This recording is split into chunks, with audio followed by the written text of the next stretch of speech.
সবাই বলে এইটা আবার খাওয়ার জিনিস কচু, আর কোনো ভিডিও পাইলো না। হ্যালো এভরিওয়ান, আসসালামু আলাইকুম। সবাই কেমন আছেন? আশা করি ভালো আছেন। আমার ভিডিওটা যে যেখান থেকে দেখতেছেন আপনাদের অসংখ্য অসংখ্য ধন্যবাদ। সবাই বলবে কচু কচু আর রান্নার একটা ভিডিও হলো। হ্যাঁ, আমার কাছে কচু রান্নার ভিডিওই অনেক সুন্দর ভিডিও। কেননা জানেন, কচুটা হচ্ছে আমাদের নিজের ক্ষেতের কচু, নিজের হাতের জিনিস আর নিজের ক্ষেতের জিনিস খেতে মজা হোক আর না হোক, কিন্তু রান্না করতে বা তুলতে একটা জিনিস কিন্তু অনেক অনেক আনন্দ লাগে, অনেক ভালো লাগে। ছোট্ট একটা কচু লাগানো হয়েছিল, সেই কচুটা এত বড় হয়ে গেছে, সেটা আবার তুলে নিয়ে আসছি।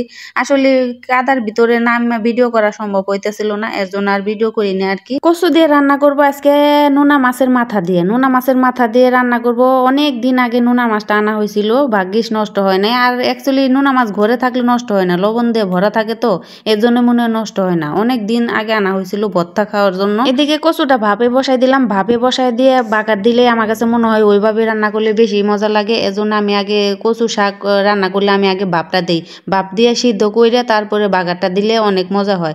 এই যে নোনা মাছের মাথাটা কিন্তু অনেক দিন আগে, তবুও নষ্ট হয় না, লবণ ভরা তো, লবণ ভরা থাকে জন্য মনে হয় বছরের উপর বছর থাকে, কোনো নষ্ট হয় না। আর আমি ভিডিও বানাইতেছি কিন্তু একদম রাতের বেলা, রাত 9টার দিকে ভিডিও বানাইতেছি। সারাদিন এতটা ব্যস্ত ছিলাম, মানে ভিডিও করার সময় ভয়েস দেওয়ার সময় কোনোটাই আমার ছিল না।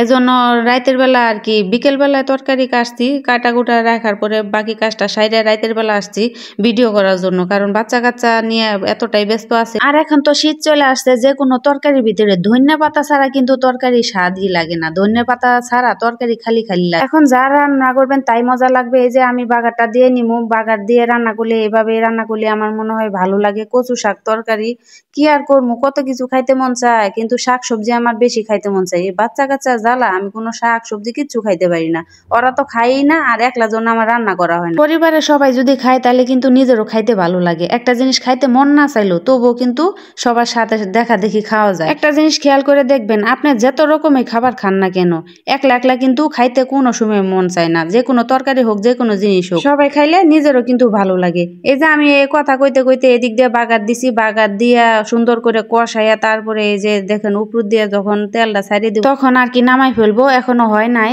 অর্ধেক হয়েছে আর কি। এর ভিতরে আমি একটু ভাঙ্গে ভাঙ্গে দিতেছি। একটু তরকারি রান্না করার সময়, যে কোনো ভাজি করার সময় হালকা খুসুন দিয়ে ভাঙ্গে ভাঙ্গে দিলে ওই তরকারিটা কিন্তু অনেক মজার হয়। খেয়াল করে দেখবেন বালা, তরকারিটা হালকা ভাঙ্গে দিবেন, দেখবেন অনেক মজার হয়। তো এই যে কথা কইতে কইতে তরকারিটা রান্না করে শেষ। এখন ধনিয়া পাতাটা দিয়ে নিলাম। এই যে ধনিয়া পাতা না দিলে কিন্তু তরকারি অসম্পূর্ণ থেকে যাইব, কারণ শীতকালে যত ধনিয়া পাতা, যে কোনো তরকারির মধ্যে ধনিয়া পাতা কিন্তু খেতে অনেক অনেক মজা লাগে।